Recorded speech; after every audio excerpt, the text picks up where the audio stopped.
So the brother asks a very good question, and that is, what is our position about alternative life forms, i.e. aliens? Do Muslims believe in aliens or not? And the fact of the matter is that this isn't a funny question, it's a very serious question. But we don't call them aliens. Has Allah created other beings? Or are we the only creation of Allah? That is the question. And the response is, we will never know for sure in this world, and most likely in the next we won't care. But some scholars, including Ibn Taymiyyah, have opined that Allah Azza wa Jal has created other life forms. And that this goes back to the perfection of Allah being Al-Khallaq. Khallaq means the one who continues to create. So the notion that the only creation is us, and after we're gone there will be no other creation, it seems to suggest as if La hawla wa quwwata illa billah, that Allah is not really creating perpetually, continuously. And Ibn Taymiyyah felt that this diminishes the majesty of Allah. That he felt that Allah subhanahu wa ta'ala has been constantly creating and will constantly continue to create to no end. And that what we know is only our world. That in our world Allah began in this manner and there's going to be Yawm al-Qiyamah. This is our portion. There are others as well, before us and after us. Are they simultaneous to us? Ibn Taymiyyah didn't talk about that. Ibn Taymiyyah is talking about the issue of Allah always creating. But there's no negation of the fact that other worlds could be simultaneous to us, or other creations could be simultaneous to us. And there are many evidences that might possibly suggest this. So please don't misquote me. Don't tweet Yasir Qadhi saying there's aliens. Please, careful. Keep my reputation and others. I'm saying there is some evidence to suggest that Allah subhanahu wa ta'ala has created other creations. Whether they are before us or after us or the same time as us, the Quran does not mention anything. But the Quran might possibly suggest, is that clear? That there are other creations. It might possibly not suggest that either. What are some of the evidences? Number one, وَيَخْلُقُ مَا لَا تَعْلَمُونَ. He has created things you will never know, you don't know about. So you will never know, which means this is not something you can see. وَيَخْلُقُ مَا لَا تَعْلَمُونَ. He has created things you don't know about.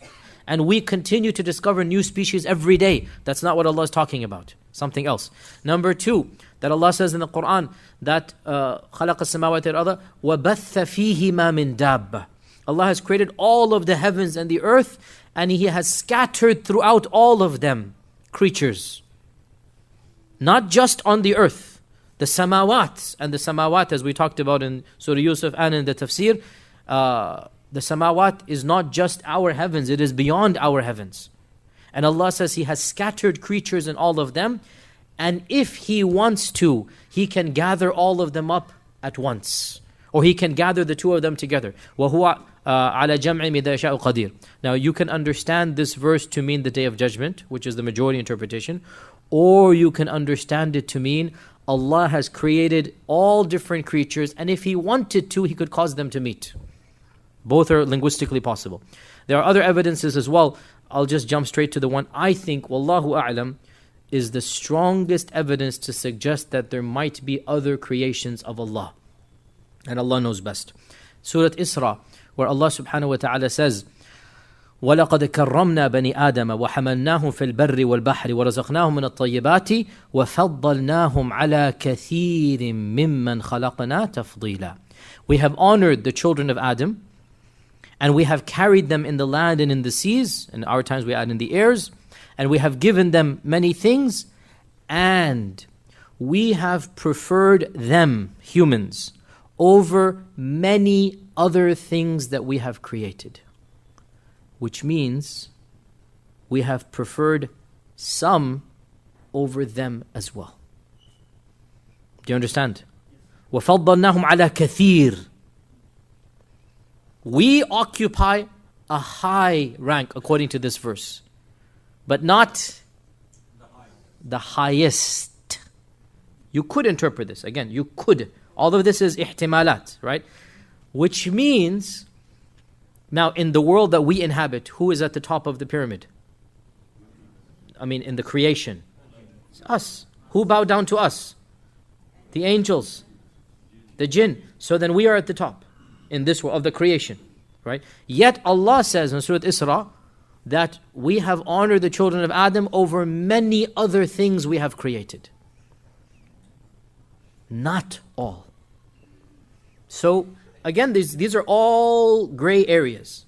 So to summarize, and with this we conclude, we went way over time, the Quran does not explicitly claim that there are other life forms or before or after us. But a number of famous theologians, Ibn Taymiyyah has an entire section dedicated to it, and one famous non-Muslim scholar by the name of John Hoover, Jonhoover, has written an entire paper. If you have, I think it's even on PDF, Google now, just Google it. It's called The Perpetuity of Creation in the Thought of Ibn Taymiyyah.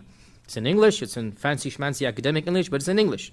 And you just Google it by John Hoover, The Perpetuity of Creation in the Thought of Ibn Taymiyyah. It's an entire paper where he compiles what Ibn Taymiyyah said in his evidences in simple English, well, not simple English, but in English.